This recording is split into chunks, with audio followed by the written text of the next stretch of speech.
বসে যাও। হ্যাঁ সবচেয়ে ভালো বসে যাও। নিজে নিজে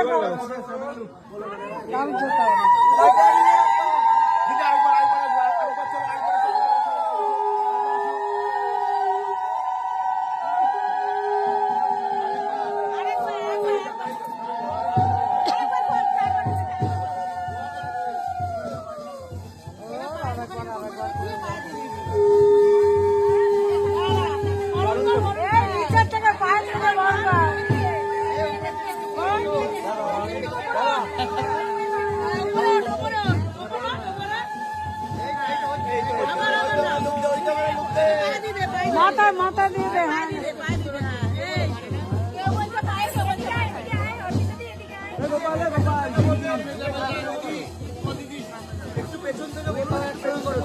ও ভাই শুভ